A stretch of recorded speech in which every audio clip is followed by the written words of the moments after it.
Hello students, आज हम class 12 applied maths में केस स्टडी क्वेश्चंस करेंगे। अभी तक काफी सारे बच्चों ने ना हवा बना रखा है केस स्टडी क्वेश्चन को लेके। यार आप मुझे एक बात बताओ, आप केस स्टडी क्वेश्चन से क्यों डरते हो? मुझे आज आप एक बात बता ही दो, आप केस स्टडी क्वेश्चन से क्यों डरते हो मेरे भाई? केस स्टडी क्वेश्चन का मतलब है सिंपल सा क्वेश्चन है, उसे सॉल्व करना है भाई। क्वेश्चन की लाइनों में से जो हमारे मतलब की बातें हैं ना, उसे पिक करना है, क्वेश्चन को सॉल्व करना है। तो जो कंटेंट हमने आपको प्रोवाइड किया है, वन शॉट प्रोवाइड किया है, पीवाईक्यू प्रोवाइड किया है, इंपॉर्टेंट क्वेश्चन प्रोवाइड किया है, अगर आपने देख लिया है जानदार शानदार तरीके से, तो बिल्कुल भी घबराने की जरूरत नहीं है आपको। You don't need to take tension at all. यकीन मानो मेरा, आप यकीन मानोगे? बिल्कुल भी मत घबराओ मेरे भाई, बिल्कुल भी मत घबराओ। तो आज की फिलहाल की वीडियो में मैं आपको कुछ आइडिया दूंगा, ठीक है, सो डैट आपका डर थोड़ा कम हो जाए, और 100% आपका डर कम हो जाएगा। तो क्वेश्चन को हम सॉल्व करेंगे तो आलतू फालतू वाली स्टेटमेंट को नहीं पढ़ेंगे। जिस स्टेटमेंट को पढ़ने से हमारे क्वेश्चन का आंसर आएगा, उस स्टेटमेंट को पढ़ेंगे और क्वेश्चन को सॉल्व करेंगे। ठीक है बॉयज एंड गर्ल्स, आइए देखिए। ठीक है भी, देखिए बिल्कुल टेंशन नहीं लेनी है। इस पे आ जाइए पहले आप, ठीक है? ठीक है भी, इस पे आ जाइए। तो ये ऊपर की कहानियां बिना मतलब की कहानियां हैं। ठीक है, ऊपर की कहानियां बिना मतलब की कहानियां हैं। मेन मुद्दे की बात तो इससे आएगी नहीं, चार क्वेश्चन जो दे रखे हैं इससे मेन मुद्दे की बात आएगी। तो ये हटा दो आप यहाँ से, इसको देखो बस आप। ठीक है, चार क्वेश्चन हमें सॉल्व करने हैं। ठीक है, चार क्वेश्चन सॉल्व करने हैं। तो ये वाला 1 मार्क्स का क्वेश्चन है। ठीक है भाई, ये वाला भी हमारा 1 मार्क्स का क्वेश्चन है ना, 1 का नहीं है, 2 2 मार्क्स का है। ठीक है, ये वाला 2 मार्क्स का क्वेश्चन है, ये वाला 2 मार्क्स का क्वेश्चन है, ये 1 मार्क्स का क्वेश्चन है, और ये 1 मार्क्स का क्वेश्चन है। ठीक है भाई, और यहाँ पे कोई एमसीक्यू तो है नहीं, टाइम बेस्ड क्वेश्चन है, एमसीक्यू नहीं है। 24 के टेबल से डिवाइड करके क्वेश्चन को सोल्व करना है। ठीक है भाई, तो कहते हैं फर्स्ट में, ये आप लिख लो फर्स्ट का ए है, और यहाँ पे लिख लो फर्स्ट का बी है। ठीक है भाई, एग्जाम में क्वेश्चन के सामने आते ही आपको डिसाइड करना है कि कौन सा क्वेश्चन आप करने जा रहे हैं। तो हम तो भाई पहले वाला ही कर लेंगे, ठीक है ना। 7 AM में 12 आवर क्लॉक में 7 AM हो रहे हैं, तो 493 आवर्स के बाद में क्या होगा? तो फटाफट स्पीड से 493 को 24 से डिवाइड कर लो। ठीक है भाई, सॉल्यूशन हम कर रहे हैं फर्स्ट का ए। ठीक है भाई, फर्स्ट का ए हम सोल्व कर रहे हैं। तो फर्स्ट के ए में 493 आवर्स के बाद में कितना होना है अपने को बताना है। तो पहले आप इसमें ऐसे लिखो, ठीक है, जो भी टाइम होगा, ठीक है, जो भी हमारा टाइम निकल के आएगा ना, उसके लिए पहले आप लिखो 493 है। 493 हमारा कॉन्ग्रुएंट रहेगा x mod 24 से। ठीक है, सबसे पहले हम इसको सोल्व करेंगे, इसका आंसर क्या बनता है। सबसे पहला टारगेट है इसको सोल्व करना कि आंसर हमारा क्या बनता है। ठीक है, तो अगर हमें इसे सोल्व करना है तो 493 को डिवाइड करना होगा। ठीक है, अभी 493 को हमें डिवाइड करना होगा 24 से। तो 24 टू ज़ा करेंगे तो भाई 48 आएगा। माइनस करने पे अपने पास में 13 आता है। ठीक है ना, अभी माइनस करने पे अपने पास में 13 आता है, और 13 24 से छोटा है, तो वही हमारा रिमाइंडर है। ठीक है ना, वही हमारा रिमाइंडर है। तो रिमाइंडर आपको पता चला भैया 13 निकल के आया। ठीक है भाई, रिमाइंडर जो है वो हमारे पास में 13 निकल के आया। तो यहाँ पे आप नोट करेंगे भी x की वैल्यू निकल कर आती है 13। ठीक है भाई, x की वैल्यू कितनी निकल के आती है? x की वैल्यू 13 निकल के आती है। नाउ अगर x का वैल्यू 13 है तो क्वेश्चन कहता है टाइम कितना हो जाएगा, what will be the time. तो यहाँ पे आप लिखो टाइम विल बी। ठीक है ना, यहाँ पे आप लिखिए भैया टाइम विल बी, टाइम कितना होगा। तो टाइम विल बी 7 अभी है। ठीक है ना, 7 AM अभी हो रहे हैं, तो 7 AM में एडिंग करने हैं आपको 13 आवर्स। ठीक है, 13 आवर्स।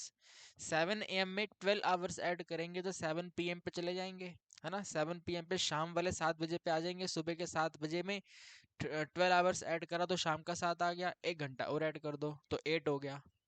ठीक है, तो 8 PM इसका आंसर आ गया। ठीक है भाई, 8 PM हमारे क्वेश्चन का आंसर आ गया। आपको याद होगा मैंने आपको जो आंसर शीट दिखाई थी, याद है नहीं याद है आपको? जो मैंने आपको आंसर शीट दिखाई थी, वो आंसर शीट क्या कहती है?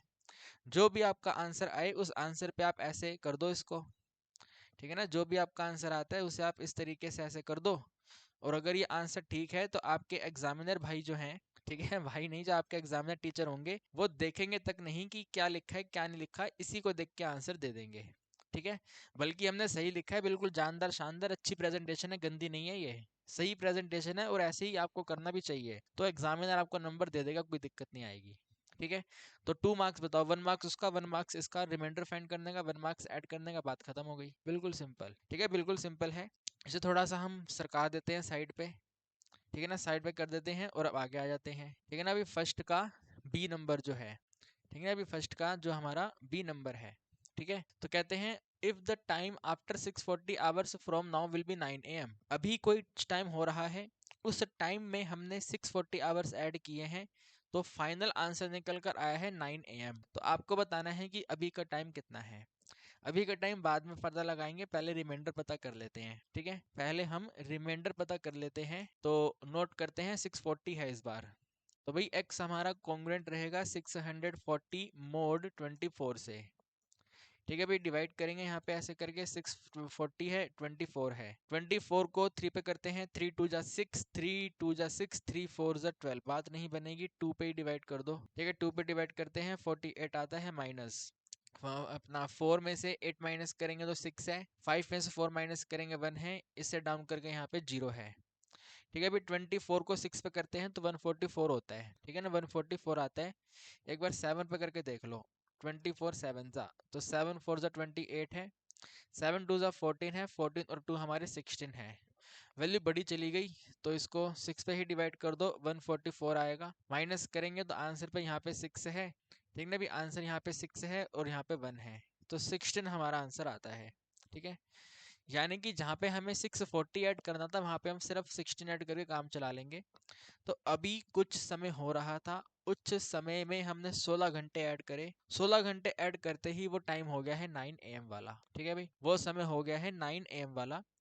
तो एक काम करेंगे, हम इसको ऐसे लिखेंगे, ठीक है ना, इसको हम ऐसे लिखेंगे, हमारे यहाँ पे x की वैल्यू जो निकल के आई है, वो निकल के आई है अपने पास में 16। ठीक है ना, अपने पास में x का वैल्यू 16 निकल कर आया। ठीक है ना, जो रिमाइंडर निकल के आया वो हमारे पास 16 निकल के आया। 16 ही था ना यार, 16 था, क्या था, गड़बड़ ना हो जाए कहीं, हाँ 16 ही था। ठीक है, तो x का वैल्यू अपने पास में 16 निकल के आ गया। अब हमने अपने टाइम बताना है, तो यहाँ पे लिखो, ठीक है, कि कोई टाइम t था, कोई टाइम टी में हमने 16 ऐड करे थे, तो वो अभी का करंट टाइम 9 AM हो गया था। ठीक है ना, कोई पुराने जमाने का समय था, उस पुराने जमाने के समय में हमने, यानी कि टी था, टी में 16 घंटे ऐड किए थे, तो वो अभी का टाइम 9 AM हो गया था। ठीक है भाई, इस तरीके से हो गया था। तो ये जो आपका 9 है ना भाई, जो 16 आपने यहाँ पे लिखा हुआ है, इससे आप लिख दो 12 प्लस में, ऐसे करके लिखो, टी प्लस में 12 प्लस में सिंपल सा 4 है और इक्वल टू में सिंपल सा 9 है। ठीक है भाई, सिंपल सा 9 है, और यहाँ पे आप टोटल 9 AM कर लो इसको, ये 9 AM है। ठीक है ना, ये आपके पास में 9 AM है, सिंपल सा 9 AM है। 12 को वहाँ पे जाके माइनस करो। ठीक है, अभी टी प्लस 4 के इक्वल टू में 9 AM है, 9 AM की में माइनस करना है आपको 12। ठीक है, 12 आवर्स आपको माइनस करना है, वही तो आपके पास बनेगा t प्लस 4 इक्वल टू में 9 PM। ठीक है भाई, 12 घंटे पीछे जाएंगे तो 9 PM पे आ जाएंगे। अब 9 PM में 4 घंटे और माइनस कर लो तो 5 PM हो जाएगा। ठीक है भाई, t इज इक्वल टू में 9 PM है, 9 PM में से -4 आवर कर देंगे तो आंसर हमारा निकल के आ जाएगा सिंपल सा 5 PM। ठीक है भाई, कितना निकल के आएगा 5 PM, इस पे बॉक्स बना देंगे, आगे बढ़ जाएंगे। ठीक है, बॉक्स इंपॉर्टेंट है, बस फाइनल आंसर लास्ट का मैच होना चाहिए, बाकी कहानी बिल्कुल सिंपल है। तो एक्स की वैल्यू निकाल के दिखा दी, प्रेजेंटेशन शानदार जानदार करके दिखा दी, सफिशिएंट है, मोर देन सफिशिएंट है, कोई दिक्कत नहीं है। ठीक है, कोई दिक्कत नहीं है, बिल्कुल सही है ये, आगे बढ़ेंगे। ठीक है, आगे बढ़ेंगे, सेकंड नंबर पे आ जाएंगे। एग्जाम में इन दोनों में से एक करना है तो ये वाला कर लेना आप। ठीक है, सेकंड नंबर पे आ जाओ फिलहाल। अभी कहता है कि शमिता जो है, उनकी फ्लाइट जो 3 PM पे आनी थी, वो 14 आवर्स लेट हो गई है, तो अब समय क्या होगा जिस समय पे फ्लाइट लैंड करेगी। हम इस डेटा को थोड़ा आसान करके समझते हैं, हमारे रेलवे का एग्जांपल ले लेते हैं। तो रेलवे में कई बार आपने सुना होगा ट्रेन लेट हो गई, आपको 4 बजे की ट्रेन से कहीं पे जाना था तो ट्रेन लेट हो गई। लेट होने का मतलब क्या, 4 बजे में माइनस कर दें, चार दो मान लो 2 घंटे लेट हो गई, तो 4 बजे जाना था, ट्रेन लेट होगी 2 घंटे, तो 4 में 2 माइनस करके 2 बजे आप 2 बजे आप पहुंचोगे क्या, ऐसा नहीं ना। तो ट्रेन लेट होने का मतलब है समय ज्यादा लगेगा, एग्री करते हो मेरी बात से। लेट होने का मतलब है अब हमें टाइम और ज्यादा लगेगा, तो 4 बजे की ट्रेन जो चलनी थी वो लेट हो चुकी है, तो अब 2 घंटे और उसमें ऐड करोगे तो 6 बजे ट्रेन चलेगी अब, है ना, 6 बजे ट्रेन चलेगी। तो क्वेश्चन कहता है 3 PM नॉर्मल टाइम था, 14 आवर्स लेट हो गया, तो 14 अब ऐड करना है। ठीक है, जो लैंडिंग टाइम होगा 14 उसमें ऐड हो जाएगा। ठीक है भाई, तो लैंडिंग टाइम ऑफ फ्लाइट, ठीक है भाई, जो लैंडिंग टाइम होगा फ्लाइट का वो कितना होगा भाई, 3 PM तो है ही है, 3 PM में 14 आवर्स और अलग से ऐड हो जाएंगे। तो आप इसको यहाँ पे लिखो 3 PM है। ठीक है, इसमें से 12 आवर आप अलग कर दो और साथ में 2 आवर आप अलग कर लो। 3 PM और 12 आवर कर लोगे तो 3 AM पे आ जाओगे। ठीक है, 3 AM में 2 आवर आपको ऐड करने हैं तो 5 AM आ जाओगे। ठीक है, अभी 5 AM आपके क्वेश्चन का आंसर आ जाता है। ओके, तो दिस इज द सिंपल सा आंसर।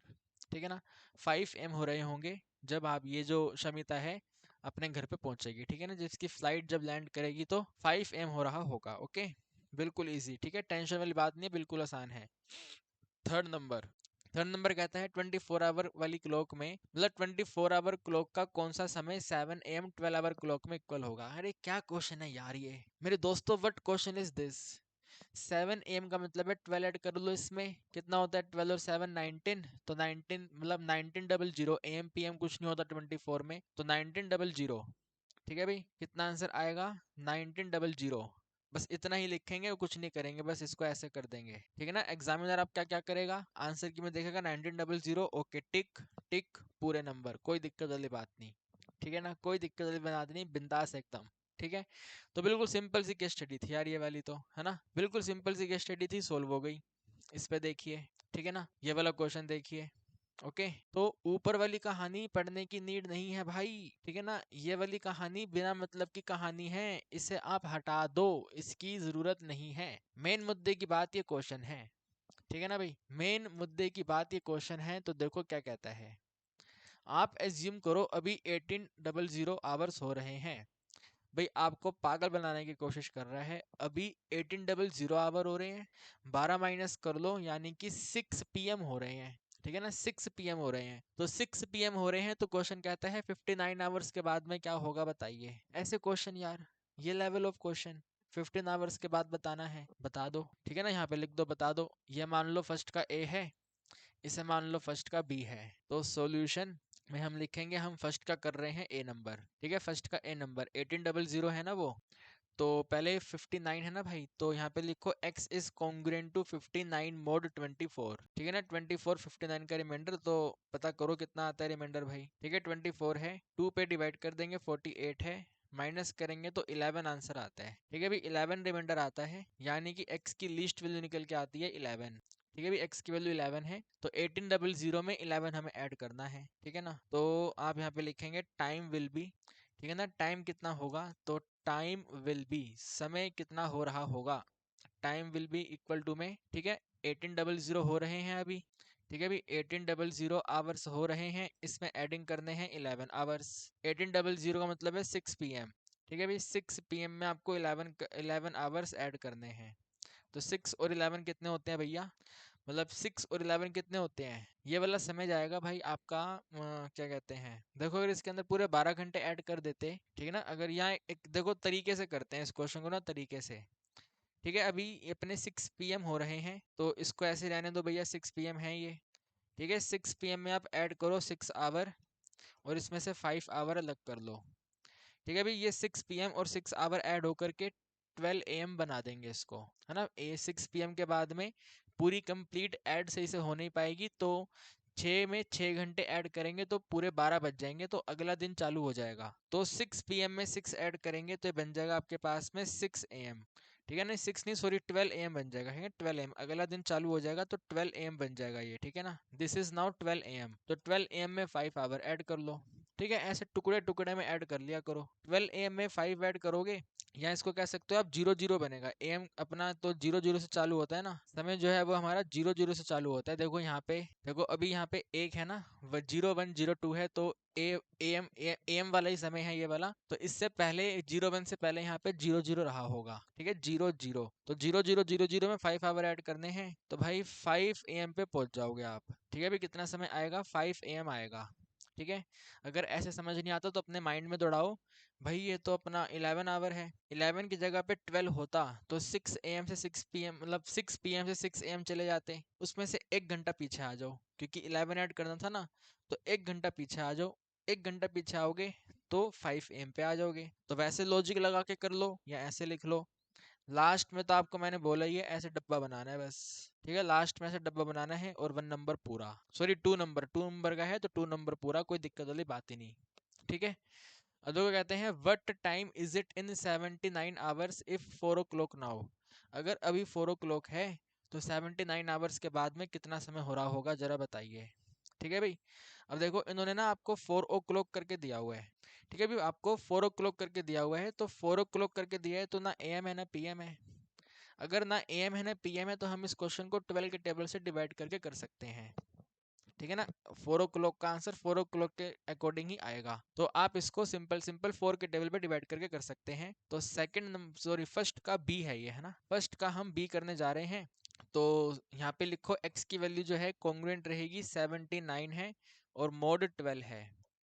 ठीक है, अभी 12 और 79 है तो 12 सीधे 72, 79 में से 72 माइनस करेंगे तो 7 आंसर आएगा, तो x का वैल्यू 7 आता है। ठीक है, अभी x का वैल्यू 7 आता है। अगर x का वैल्यू 7 आता है तो कितना समय होगा, है ना, कितना समय होगा, तो यहाँ पे लिखिए टाइम विल बी।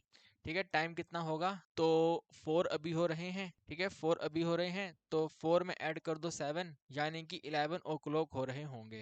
ठीक है, भी जैसा देश वैसा भेष, जैसा क्वेश्चन वैसा आंसर। ठीक है, भी जैसा देश वैसा भेष, जैसा क्वेश्चन वैसा आंसर, बिल्कुल सिंपल। ठीक है, तो मेरे हिसाब से अगर इसकी कंडीशन बनेगी तो ये ज़्यादा आसान था, है ना, 4 o'clock क्लॉक क्लॉक क्लॉक वाला ज़्यादा आसान रहता है। AM PM थोड़ा माइंड को डिस्टर्ब करके रखता है, तो ये वाला सही है 11 o'clock। ठीक है, हो गया ये वाला, आगे आ जाओ। ठीक है, आगे आ जाओ सेकंड नंबर पे। सेकंड नंबर देखो क्या बोल रहे हैं। सेकंड नंबर कहता है अगर अभी 7 है, ठीक है, AM और PM कुछ मैटर नहीं करता, बस अभी 7 हो रहे हैं, तो where will the hour hand be in 7 hours। Hour hand यानी कि जो घंटे वाला सुई होता है, तो 7 घंटे में कहाँ पहुंच जाएगा आपको ये बताना है। ठीक है, अगर अभी 7 बज रहे हैं तो 7 घंटे बाद में, ठीक है, 7 घंटे के बाद वाले में आवर आवर आवर वाला क्लॉक जो है वो किस पॉइंट पे होगा आपको बताना है। ठीक है, बात समझ रहे हो ना भाई, देखो ये घड़ी है आपके पास। ठीक है, ये आपके पास घड़ी है, यहाँ पे अभी आपके पास में ऐसे 7 हो रहे हैं। ठीक है ना, ऐसे करके अभी 7 बज रहे हैं, तो कह रहे हैं कि आप इसमें 7 घंटे ऐड करो, तो 7 घंटे बाद में समय क्या हो रहा होगा वो आपको बताना है। तो 7 बजे में 7 घंटे ऐड करने हैं तो 2 बज रहे होंगे। 2 बज रहे होंगे, कितने बज रहे होंगे, 2 बज रहे होंगे। आइए चेक कर लेते हैं एक बार। ठीक है, 2 बजेंगे, कितने बजेंगे चेक कर लेते हैं। ठीक है, तो 7 o'clock जो है, ठीक है ना, आप यहाँ पे लिखिए। ठीक है, यहाँ पे आप लिखो 7, मतलब 700 जो है, इसमें आपको एडिंग करना है 7। तो जो 7 एडिंग करना है, 7 को 2 पार्ट्स में स्प्लिट कर लो, एक इसमें 5 कर लो। ठीक है, 5 के साथ आप इसमें 2 अलग कर लो। 7 और 5 करोगे 12 होगा। 12 का मतलब मैंने अभी बताया 0 0 होता है, तो 0 0 0 0 में आपको 2 ऐड करना है। ठीक है, 0 0 में आपको 2 ऐड करना है, तो डेफिनेटली 2 ही बज रहे होंगे। ठीक है ना, 2 बज रहे होंगे। 7 में 7 आवर्स ऐड करेंगे तो 2 बज रहे होंगे। अगर आपको ऐसे मजा नहीं आता तो 7 + 7 कितना होता है बताओ।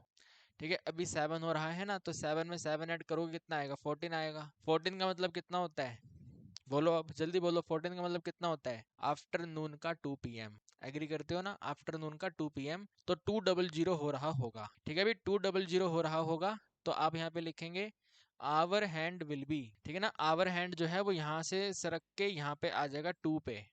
ठीक है ना, 2 पे आ जाएगा, तो आवर हैंड, ठीक है, hour hand will be at, hour hand किस पे होगा, तो आवर हैंड आपका 200 पे होगा। ठीक है, इस पे ऐसे ऐसे कर देंगे इसको। ठीक है, 2000 पे हमारा आवर हैंड का सुई होगा। ठीक है, ये एक सिंगल स्टेटमेंट आपको लिखना है, बात खत्म। ठीक है, अब थर्ड नंबर पे आ जाओ भाई। ठीक है, थर्ड नंबर पे आ जाओ। देखो थर्ड नंबर क्या डिमांड कर रहा है, which month is it 721 month from now. अभी से 721 मंथ के बाद में कौन सा मंथ होगा, अगर अभी का मंथ नवंबर है। ठीक है, हमारे लिए तो अभी का मंथ कौन सा है, फरवरी है। चलो कोई बात नहीं, हम इस पे कर लेते हैं। ठीक है, 721 मंथ के बाद में कौन सा मंथ होगा आपको बताना है। तो भाई मंथ तो टोटल 12 होते हैं ना, 12 मंथ का साइकिल घूमता है 1 ईयर में 12 मंथ, तो इसको हम 12 के टेबल से करके कर लेंगे। और देखो 721 है, 12 इंटू में 60 करेंगे 720 आएगा, ओनली 1 रिमाइंडर आ गया। तो नवंबर में एक महीना आगे ऐड कर लो, दिसंबर में पहुंच जाओगे, तो दिसंबर होगा। ठीक है भाई, दिसंबर होगा। तो यहाँ पे आप नोट करेंगे पहले 721 का LCM, तो 721 जो है वो x mod 12 है। ठीक है भाई, x mod 12 है, 12 मंथ है ना, 12 मंथ का पूरा साइकिल होता है, तो 12 मंथ के अकॉर्डिंग क्वेश्चन होगा 12 मंथ। ठीक है, 1 ईयर में 12 मंथ, तो यहाँ पे आपने कैलकुलेट करा x का वैल्यू 1 है। ठीक है भाई, यहाँ पर आपने कैलकुलेट करा है x का वैल्यू 1 है।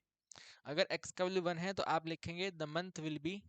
ठीक है ना, कौन सा मंथ हो रहा होगा, तो मंथ विल बी, बिल्कुल सिंपल है, मंथ विल बी, अभी नवंबर है।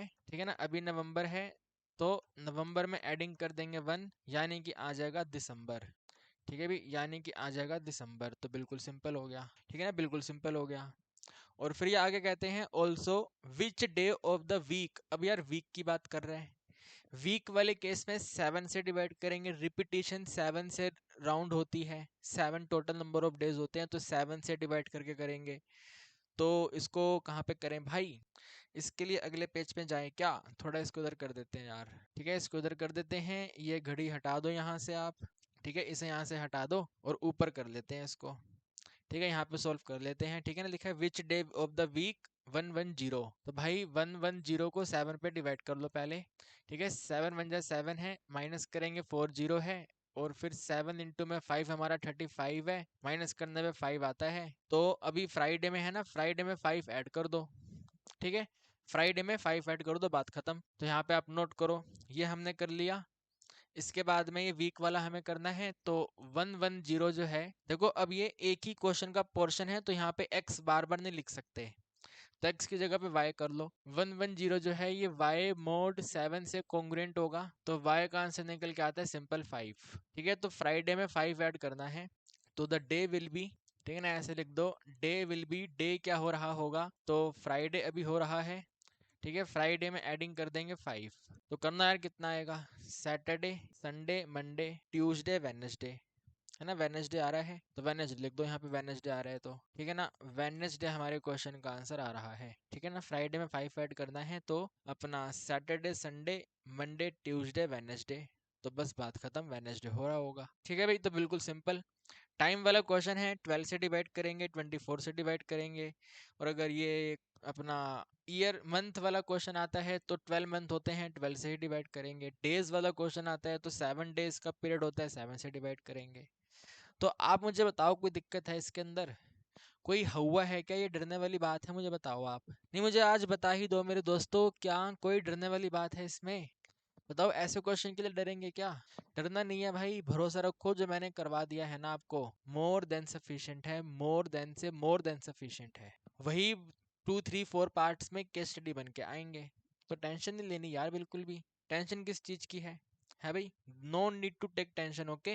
ये देखिए, ठीक है, ये वाला देखिए, देखो मैंने कहा ना भाई, जो आपको पढ़ाया गया है वही एग्जाम में आना है, तो एक क्वेश्चन को ऐसे करके बना के दिया हुआ है। क्वेश्चन कहता है ए मैन, ठीक है भी, क्वेश्चन क्या कहता है, a man can row 5 kilometre per hour in still water in रे river running at 2 kilometre an hour, यानी कि 2 किलोमीटर का स्पीड है। It takes him 40 minute to row a place then return, आना और जाना 40 मिनट्स में करता है, ठीक है ना। It take him 40 minute to row a place and then return, आना जाना 40 मिनट्स में होता है। तो अब ये जो क्वेश्चन है इनका आंसर दीजिए, ठीक है। तो पहले जो क्वेश्चन का डेटा गिवन है उसको नोट कर लो, ठीक है। क्वेश्चन का डेटा आपको दिया हुआ है कि x की वैल्यू जो है 5 किलोमीटर पर आवर है, ठीक है ना। स्टिल वाटर का स्पीड है 5 किलोमीटर पर आवर, रिवर का स्पीड यानी कि y का स्पीड, पानी का स्पीड है 2 किलोमीटर पर आवर, ठीक है भी, 2 किलोमीटर पर आवर। और टाइम अगर आगे होगा तो उसको यूज करेंगे, वरना रहने दो, ठीक है। फर्स्ट पार्ट में कहता है डाउन स्ट्रीम का स्पीड बताओ, अरे क्या बात कर रहे हैं यार, ये फर्स्ट पार्ट में डाउन स्ट्रीम स्पीड, यार डाउन स्ट्रीम स्पीड है भाई, डाउन स्ट्रीम स्पीड, जल्दी से बताओ, डाउन स्ट्रीम में ऐड होता है माइनस होता है, जल्दी बोलो, जब तक मैं यहाँ पे स्पीड नोट करूँ जल्दी बता दो। इफेक्टिव स्पीड क्या होती है डाउन स्ट्रीम में, पानी की बहाव के साथ चल रहे हैं तो प्लस वाली स्पीड, बढ़ी हुई स्पीड, ठीक है, बढ़ी हुई स्पीड, तो 5 प्लस में 2 करना है, यानी कि 7 किलोमीटर पर आवर है, ठीक है भी, 7 किलोमीटर पर आवर है। देन अप स्ट्रीम स्पीड लिख दो यहाँ पे, ठीक है ना, या अच्छा बी वाला है ना वो सेकंड नंबर है, तो सेकंड नंबर पे अप स्ट्रीम स्पीड, ठीक है भाई, अप स्ट्रीम स्पीड कितनी हो रही होगी, तो इनको आप माइनस कर लो भाई, ठीक है, x माइनस वाई होता है ना, तो 5 में से 2 माइनस कर लो, यानी कि 3 किलोमीटर पर आवर है, ठीक है जी, 3 किलोमीटर पर आवर है, बिल्कुल सिंपल। फिर इसके थर्ड में कहते हैं, ठीक है, थर्ड का पहले ए देखो आप अब, ठीक है, थर्ड का ये कहते हैं a man row downstream 30 kilometre and upstream 12 kilometre, he take 4 hour to cover each distance, then find the speed of stream, ठीक है। दो अलग अलग डिस्टेंस दिए हुए हैं, इन दो अलग अलग डिस्टेंस को अलग अलग स्पीड से ट्रैवल किया गया है, तो बताइए स्पीड ऑफ स्ट्रीम क्या है। आपने सब दिया हुआ, यहाँ पे दिया हुआ सर टू, अरे वो नहीं, वो अलग हो गया, अब ये हिस्सा यहाँ से अलग हो गया, अब वो वाला थर्ड नंबर अलग है, ठीक है भाई, थर्ड नंबर अब आपका बिल्कुल अलग है, बिल्कुल सेपरेट है। तो थर्ड नंबर में आप नोट करेंगे ठीक है, 30 किलोमीटर डाउन स्ट्रीम है ना, तो डाउन स्ट्रीम की स्पीड प्लस वाली स्पीड होती है, तो डाउन स्ट्रीम स्पीड प्लस वाली स्पीड x प्लस वाई का वैल्यू डिस्टेंस है 30 किलोमीटर और इसको ट्रैवल किया है 4 आवर्स में, तो 30/4, यानी कि x प्लस में y का आंसर जो है वो हमारा कितना आता है भाई, ये 15/2। ठीक है, 2 को क्रॉस मल्टीप्लाई कर लो, 2x के एडिशन में 2y है, टोटल वैल्यू 15 है, इक्वेशन नंबर 1। ठीक है, फिर 2x प्लस में 2y equal to 15, equation number 1। अब कहते हैं अप स्ट्रीम 12 किलोमीटर है, तो अप स्ट्रीम माइनस वाला स्पीड x माइनस वाई 12 है, इसको 4 आवर में ट्रैवल किया है। ठीक है, 12 है और 4 आवर में हमने ट्रैवल किया है, तो 4 और 12 कैंसिल होकर 3 हो जाएगा, तो x माइनस वाई का वैल्यू जो है 3 है, इक्वेशन नंबर 2 है। ठीक है, फर्स्ट और सेकंड को एलिमिनेशन मेथड से सॉल्व कर दो और बता दो y का वैल्यू कितना है। Find the speed of stream, y का वैल्यू बता दो कितना है। ठीक है, तो यहाँ पे आप नोट करो फ्रॉम 1 and 2। ठीक है ना, आगे आप नोट करें फ्रॉम 1 and 2 और इसको खींच के इधर लेके आइए। ठीक है, थोड़ा छोटा ही हो जा यार तू, थोड़ा सा छोटा छोटा हो जा।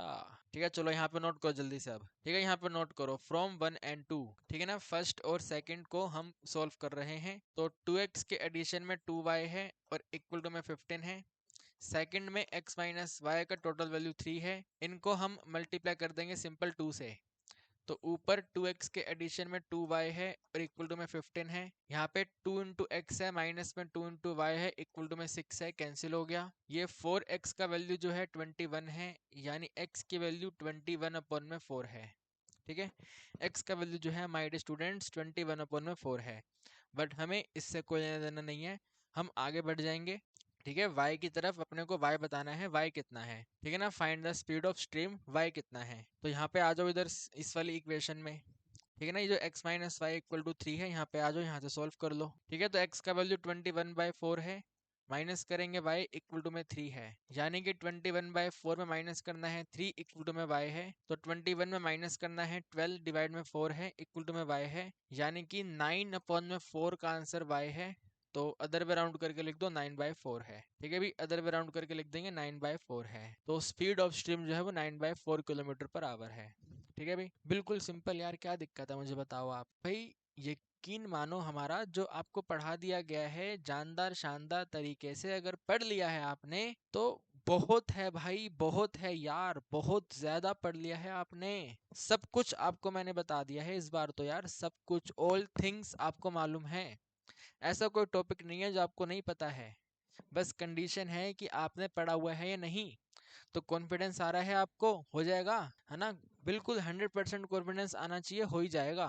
ठीक है, आगे क्या कहता है देखो, ए boat travel 9 kilometre per our along the stream, 6 kilometre per our against the stream, find the speed of boat in still water. बताओ यार, ये क्या ही क्वेश्चन हुआ है भाई। इसको हम अगले पेज पे कर लें, यहाँ पे तो हो नहीं पाएगा ये, इसको हम नेक्स्ट पेज पे कर लेते हैं। ठीक है, इसे हम भाई नेक्स्ट पेज पे कर लेते हैं।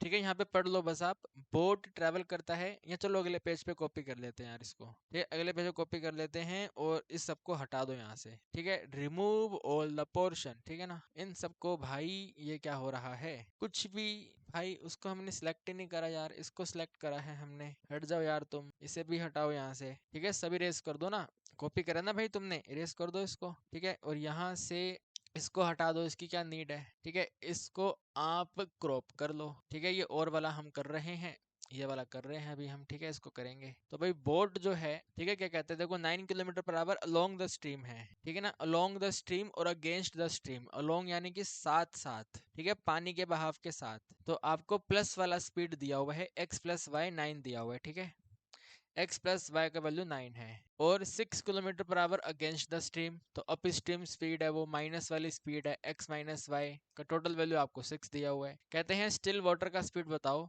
तो एलिमिनेशन लगा दो ना, ये कैंसिल करो, 2x का वैल्यू जो है 15 आता है, यानी x की वैल्यू आपकी 15/2 होती है, यानी x का वैल्यू आपका 7.5 आता है। ठीक है ना, x का आंसर जो है 7.5 आता है। बताओ आप क्या लोगे यार, ये वाला आसान था, ये जल्दी सोल्व हो गया है ना, एज कंपैरिजन टू इसका फर्स्ट वाला पोर्शन। ये जो हमने करा है ये थोड़ा बड़ा है, लेकिन है तो आसान ही, दिक्कत थोड़ी है कोई। ठीक है, क्या दिक्कत है बताओ, सिंपल एलिमिनेशन, ये भी सिंपल एलिमिनेशन, तो दोनों में चॉइस है, आप ये वाला कर लेना पेपर में यार। ठीक है, ऐसे ही एग्जाम में क्वेश्चन आएगा, केस स्टडी क्वेश्चन, कोई बड़े बड़े क्वेश्चन थोड़ी आएंगे यार, सिंपल सिंपल आसान आसान क्वेश्चन आएंगे यार। ठीक है ना, बिल्कुल आसान आसान सिंपल सिंपल क्वेश्चन आने हैं। ये वाला देखें आप, ठीक है ना, ये वाला क्वेश्चन देखें। ठीक है, देखो क्या कहता है, ठीक है, देखो ऊपर वाले चीजों को छोड़ो, यहाँ पे देखो पाइप ए और बी जो है वो टैंक को फिल करते हैं 10 आवर्स और 12 आवर्स में। जो सी पाइप है वो एम्प्टी करता है 15 आवर्स में। ठीक है, तो सी जो है वो बदमाशी करता है। तो आप यहाँ पे लिखें सॉल्यूशन। सॉल्यूशन में आप नोट करें ए और बी।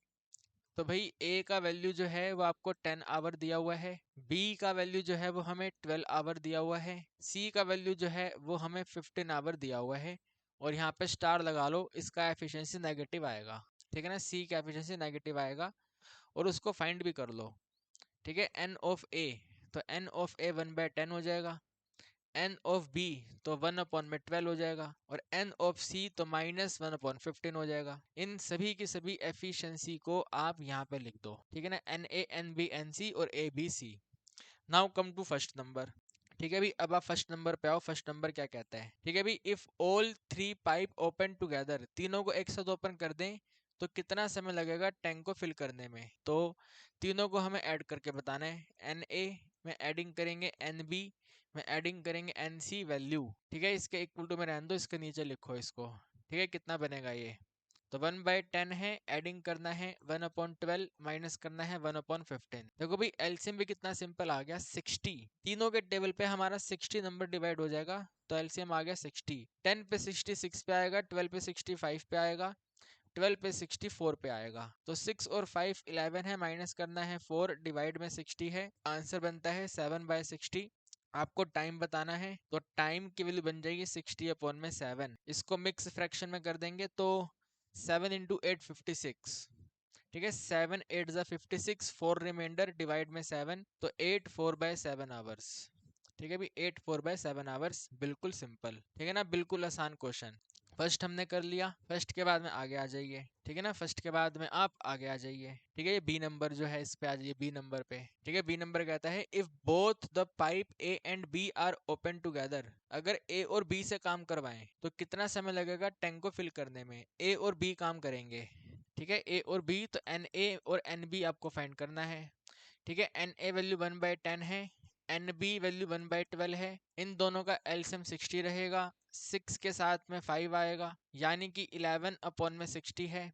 आपको टाइम बताना है। ठीक है, टाइम बनेगा आपका 60/11, यानी कि 5 के साथ आए ना, 11 5 55, 55 में 5 प्लस करेंगे 60/11, तो 5 5/11। ठीक है, भी बिल्कुल सिंपल है ना ये तो, 5 5/11। बिल्कुल आसान क्वेश्चन। ठीक है ना, ये वाला भी हो गया। आगे बढ़ जाओ। ठीक है ना, आगे बढ़ जाओ, या अगले पेज पे चल लेते हैं। ठीक है, अगले पेज पे आ जाओ। ठीक है, अगले पेज पे आ जाओ और जरा रीड करो आगे क्या कह रहा है ये। ठीक है, इसे हटाओ यहाँ से, ये सब रिमूव कर दो भाई। ठीक है, इनको आप रिमूव कर दो। और अब सी नंबर देखो क्या है ये। ठीक है भाई, सी नंबर क्वेश्चन, तो बोथ द पाइप ए और सी आर ओपन टुगेदर, ए और सी से काम करवाना है। भाई क्या क्वेश्चन है यार, ये क्या क्वेश्चन है? ए और सी से काम करवाना है, ए और सी। तो ए और सी का मतलब है एन ए में आप एडिंग करोगे एन सी।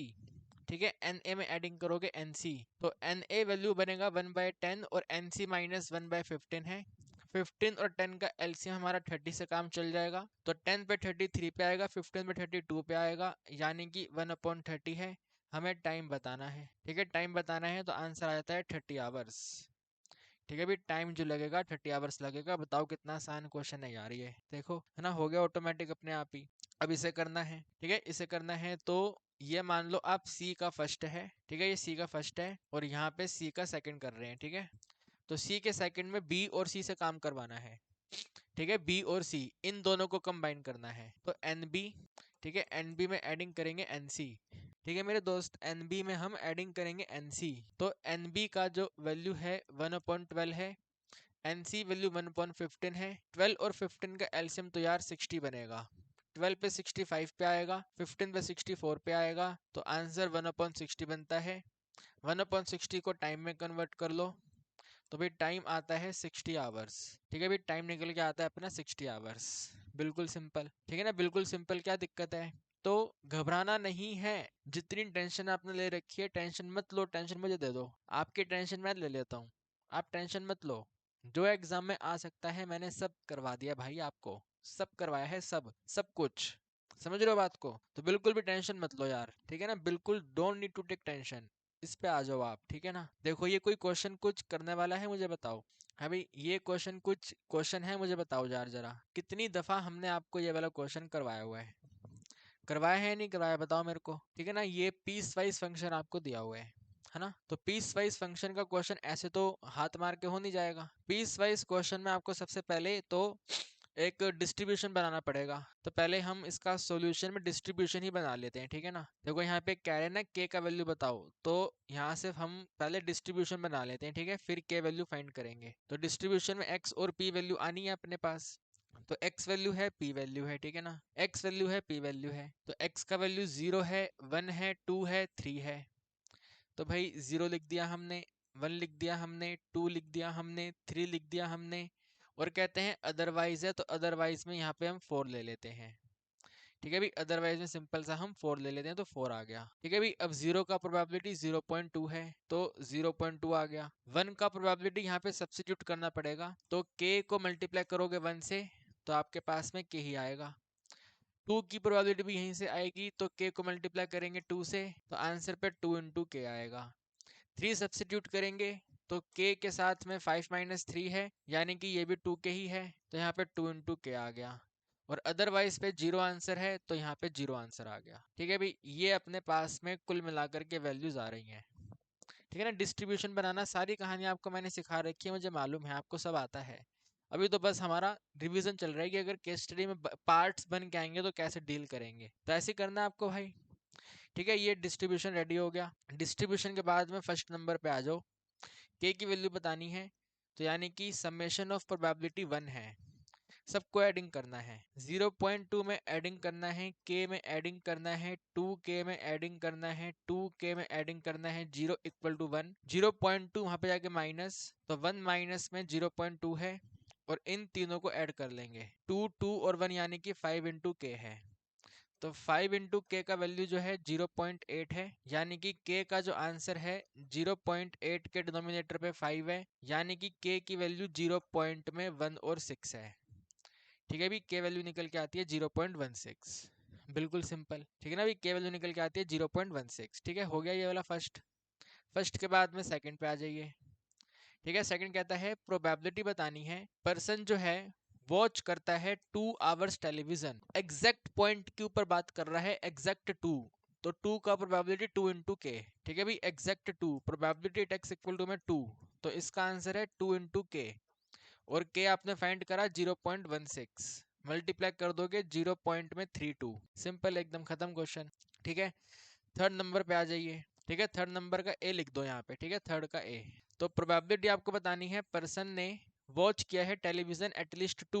ठीक है भाई, एटलीस्ट 2, मिनिमम 2, मिनिमम 2, तो 2 3 और 4 है ना, मिनिमम 2 या 2 से बड़ा, तो 2 3 4। ठीक है भाई, 2 3 4, तो प्रोबेबिलिटी एक्स का वैल्यू यहाँ तो 2 या 2 से बड़ा, तो इसका मतलब है एक तो हमें प्रोबेबिलिटी 2 चाहिए, 2 के साथ एक प्रोबेबिलिटी हमें 3 चाहिए, और 3 के साथ में प्रोबेबिलिटी हमें 4 चाहिए। तो 2 का प्रोबेबिलिटी 2 इंटू के है, 3 का प्रोबेबिलिटी 2 के है, 4 का प्रोबेबिलिटी 0 है, तो ये 4 इंटू के है। 4 इंटू के में 4 इंटू में 0.16 है, यानी कि आंसर 0.64 है। ठीक है भाई, आंसर जो है वो हमारा 0.64 बनता है, सिंपल एकदम। ठीक है, अगर वो नहीं करना तो फिर नीचे वाला एटमोस्ट है। ठीक है भाई, थर्ड नंबर है ना, ये थर्ड नंबर का बी। ठीक है, थर्ड नंबर का बी है एटमोस्ट, मैक्सिमम 2। ठीक है, मैक्सिमम 2 यानी कि प्रोबेबिलिटी या तो 2 है या 2 से कम है। ठीक है ना, मैक्सिमम 2 या 2 है या 2 से कम है, तो 2 या 2 से कम है, तो 2 तो है ही है, 2 से कम, तो 2 से कम में एक 1 और एक 0। ठीक है, 1 और 0.2, तो यहाँ पे आप नोट करो, एक हमें इसमें 0 प्रोबेबिलिटी चाहिए, एक हमें 1 प्रोबेबिलिटी चाहिए, और एक हमें 2 प्रोबेबिलिटी चाहिए। तो जो 0 प्रोबेबिलिटी है वो 0.2 है, 1 प्रोबेबिलिटी के है, और 2 प्रोबेबिलिटी 2 के है, तो बनता है 0.2 के एडिशन में 3 इंटू के, यानी कि 0.2 में 3 को साथ में 0.16, तो 0.48 आएगा ये तो। 0.2 में एडिंग करेंगे 0.48, 48 और 2 ऐड करेंगे 0.68। ठीक है भी, 0.68 आंसर कंप्लीट हो गया। तो कितना सिंपल है यार, आप अपने ऊपर भरोसा करो, मुझे अपने ऊपर भरोसा है, जो मैंने करवा दिया है 100% पेपर में आएगा। 100% आएगा, कोई भी चीज मैंने मिस नहीं करी है। डेफिनेट इंटीग्रेशन की प्रॉपर्टीज भी करवाई हैं, इंटीग्रेटिंग फैक्टर, आप लोग में से कई सारे बच्चे मेरे को गाली दे रहे थे कि सर आपने इंटीग्रेटिंग फैक्टर नहीं कराया, वो भी मैंने आपको तरीके से पूरा डिटेल मेथड बता दिया है, उसका सॉल्यूशन कैसे निकलेगा वो भी मैंने आपको बता दिया है ना। और ग्रोथ डीके मॉडल जानदार शानदार, डिफरेंशियल इक्वेशन कंप्लीट बढ़िया करवाया है आपको मैंने, ठीक है ना। तो और साथ में मैट्रिक्स की वर्ड प्रॉब्लम, मैट्रिक्स चैप्टर की वर्ड प्रॉब्लम भी आपको हमने कराई है, जानदार शानदार बढ़िया तरीके से आपको कराई है यार, बिल्कुल बढ़िया तरीके से सब कुछ करवाया है आपको। तो भरोसा रखो, ठीक है ना, भरोसा रखो अपने ऊपर भाई, ठीक है, भरोसा रखिए, बहुत बढ़िया पेपर जाएगा आपका, ठीक है। आगे बढ़े, चलिए इस पे आ जाइए, ठीक है, इस पे आ जाइए। ठीक है ना, देखो प्रोबेबिलिटी चैप्टर के क्वेश्चन ज्यादा होने का रीजन सिर्फ ये है कि प्रोबेबिलिटी चैप्टर से केस स्टडी आनी है मेरे भाई, ठीक है ना, प्रोबेबिलिटी चैप्टर से केस स्टडी आनी है, 100% आनी है, ठीक है। तो आनी है तो फिर इसकी प्रैक्टिस करनी पड़ेगी, है ना। और आसान है, कोई बड़ी बात नहीं है, इजी है ये, ठीक है। देखो क्या कहता है, फैक्ट्री प्रोड्यूस करता है बल्ब जिनमें से 6% डिफेक्टिव होते हैं, ठीक है भाई, 6% प्रोबेबिलिटी डिफेक्टिव बल्ब की है। तो वो जो गिवन इंफॉर्मेशन है उसके बेसिस पे इनका आंसर दो। और देख के हमें समझ आ रहा है एक्सपोनेंट एक्सपोनेंट है, यानी कि पॉइजन डिस्ट्रीब्यूशन है ये वाला, है ना, पॉइजन डिस्ट्रीब्यूशन। तो कहता है find the probability that in a sample of 100 bulb selected random none of the bulb is defective, एक भी डिफेक्टिव नहीं है माय डियर स्टूडेंट, एक भी डिफेक्टिव नहीं है, एक भी डिफेक्टिव, बिल्कुल जीरो डिफेक्टिव। तो फर्स्ट वाले पार्ट के लिए आप नोट करेंगे कि डिफेक्टिव की प्रोबेबिलिटी, तो क्वेश्चन कहता है 6% है, 6% का मतलब 0.06 बनता है, ठीक है भाई, 0.06 बनता है। और n की वैल्यू क्वेश्चन आपको 100 कहता है कि 100 बल्ब में से वैल्यू बताओ, तो मीन वैल्यू निकाल लेंगे n इंटू पी, यानी कि n वैल्यू 100 है, p वैल्यू 0.06 है, तो आंसर में 6 आता है, ठीक है। अब पहले एक फॉर्मूला नोट कर दो आप जनवन सा, ठीक है भाई, probability at x equal to में आर का फॉर्मूला है e power minus m, m power r, denominator में फैक्टोरियल आर, ठीक है। ये वाला वन आप यहाँ से हटा दो, ये हमने पूरा डेटा नोट करा, अब यहाँ से वन स्टार्ट करेंगे, ठीक है ना। ये हमने पूरा डेटा नोट करा कि भैया पी ये है, ये सब ये है, और अब हम आगे क्वेश्चन को इधर से स्टार्ट करेंगे, ठीक है। यहाँ पे इसको पार्टीशन कर लो, और यहाँ पे आप नोट करो फर्स्ट पार्ट करेंगे यहाँ से। तो कहते हैं जीरो डिफेक्टिव का प्रोबेबिलिटी, ठीक है भाई, जीरो डिफेक्टिव का प्रोबेबिलिटी, तो आपको लिखना है यहाँ पे probability at x equal to में जीरो। भाई जीरो डिफेक्टिव का प्रोबेबिलिटी मैंने आपको लर्न करने के लिए बोला हुआ है, जो गिवन एक्सपोनेंट है वही आंसर है, e power minus m answer है, ठीक है ना अभी, e power minus m answer है, e पावर माइनस एम, तो m वैल्यू 6 है ना, तो e पावर माइनस 6, और वही आपको दिया हुआ है, 0.002 और 4, बात खत्म हो गई, ठीक है ना, बिल्कुल सिंपल सा हमने कर लिया सॉल्व जल्दी जल्दी फटाफट, ठीक है, फर्स्ट निपट गया। सेकंड में कहते हैं प्रोबेबिलिटी बताइए सैंपल में से एग्जैक्टली 2 डिफेक्टिव हैं, 2 सब्स्टिट्यूट कर दो यहाँ पे, ठीक है ना, यहाँ पे आप, अरे यहाँ पे मैंने, ठीक है ना, 2 यहाँ पे नोट कर दो, ठीक है। बताओ मेरे को, मेरी राइटिंग समझ नहीं आ रही, यहाँ पर ये आर फैक्टोरियल है, ठीक है, आर फैक्टोरियल, ठीक है। तो now come to second number, यहाँ पे आपको 2 सब्स्टिट्यूट करना है, तो probability at x equal to में 2, ठीक है। तो बनेगा आपके पास e पावर माइनस एम है, m पे पावर 2 है, डिनोमिनेटर में फैक्टोरियल 2 है, m का वैल्यू 6 है तो e पावर माइनस 6 है, 6 पावर 2 है, डिवाइड में 2 है, फैक्टोरियल 2 हमारा 2 होता है, तो e पावर माइनस 6 यानी कि 0.002 और 4 मल्टीप्लाई में 6 पावर 36 के डिनोमिनेटर में सिंपल सा 2, ठीक है भाई। तो 2 वन सा 2 है, 2 इंटू में 18 है, तो 0.002 और 4 है, मल्टीप्लाई में 18 है, बस इसको हमें सॉल्व करना, आंसर आ जाएगा, ठीक है। सॉल्व करना, आंसर आ जाएगा, तो 24 को मल्टीप्लाई कर लो, 24 इंटू में 18, ठीक है, 18 फोर जा 72, 18 टू जा 36, 36 और 7 43, तो 432 मल्टीप्लीकेशन है, टोटल यहाँ पे 4 डिजिट हैं, तो एक डिजिट अपनी तरफ से लगाएंगे, तो 0.043 और 2, ठीक है भाई। बॉक्स भाई मैं कहीं क्वेश्चन पे नहीं बना रहा, आपको ध्यान रखना है, बॉक्स बनाते चलना है, ठीक है, जैसे ही आंसर आ गया बॉक्स बना दो वहां पे, ठीक है भाई। ये हटाओ यहाँ से, ये हो गया, ठीक है, आगे बढ़ जाओ, सेकंड नंबर हो गया ना भाई, है ना, बिल्कुल एकदम आराम से हो गया। अब थर्ड का ए और थर्ड का बी, तो भाई थर्ड के ए और थर्ड के बी अगर एग्जाम में आते हैं तो मैं कहता हूँ कि ये वाला कर दो आप, ठीक है ना, फाइंड द मीन और वेरिएंस करना है, ये वाला कर देना पेपर में, है ही नहीं इसके अंदर कुछ मीन और वेरिएंस में, बट अभी मैं आपको दोनों कराऊंगा, तो थर्ड का ए लिखो, ठीक है ना, यहाँ पे लिखिए थर्ड का ए नंबर, तो थर्ड का ए नंबर है probability that sample note include more than one, ठीक है, note include more than one, one से ज्यादा नहीं, note include more than one, one से ज्यादा नहीं, ठीक है ना। ये ग्रेटर का सिंबल होता है और यहाँ पे वन लिख दिया, तो नोट करना है इसको, नोट ग्रेटर वन, ऐसा नहीं होना चाहिए। अगर ऐसे नहीं होना चाहिए तो इक्वल टू वन हो सकता है या वन से कम हो सकता है, ठीक है ना। तीन ही इनइक्वलिटी के सिंबल होते हैं, या तो ऐसे या तो ऐसे या तो ऐसे।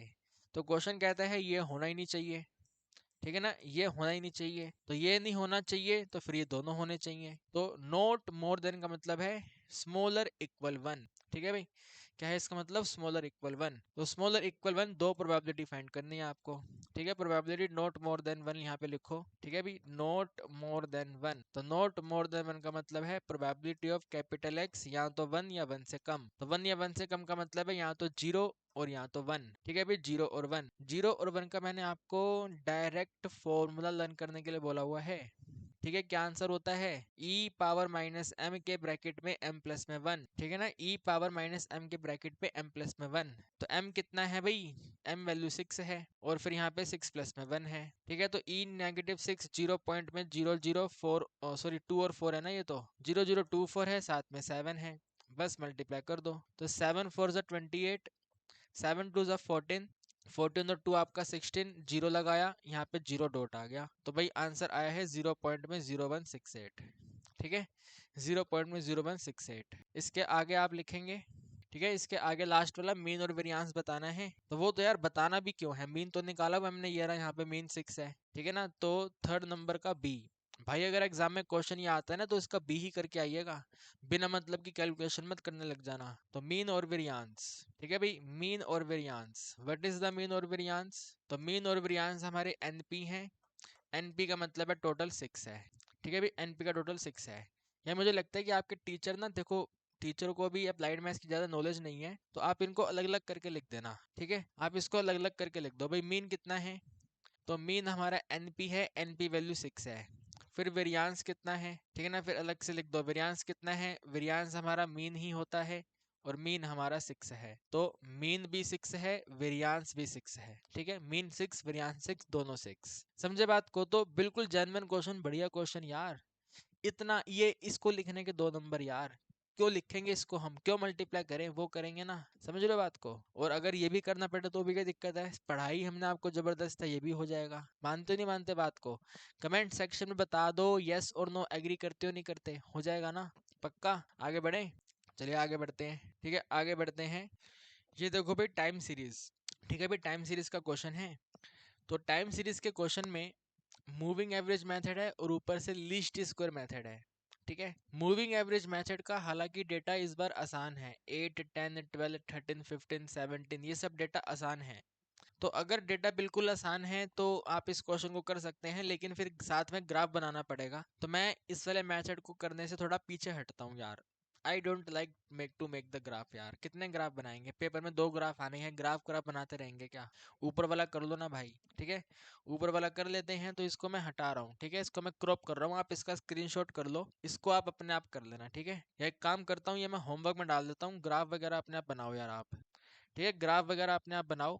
इसे हम क्रॉप कर देते हैं, ठीक है, नीचे की तरफ क्रॉप कर दो। तो जो ये रिमेनिंग बचा ये आपके लिए होमवर्क है, ठीक है, ग्राफ बनाना है और 3 ईयर का मूविंग एवरेज है, ठीक है भी। मैं तो आपको सजेस्ट करता हूँ कि ये वाला क्वेश्चन करना ही नहीं है, बट अभी आप अपने तरफ से ट्राई करने के लिए आप इसको होमवर्क कर लेना, ठीक है भी, आप इसको अपने तरफ से ट्राई करने के लिए होमवर्क कर लेना। हम अभी करेंगे आगे वाला क्वेश्चन, ठीक है ना, हम अभी ये वाला इसके ऊपर वाला करेंगे, लीस्ट स्क्वायर वाला क्वेश्चन, ठीक है।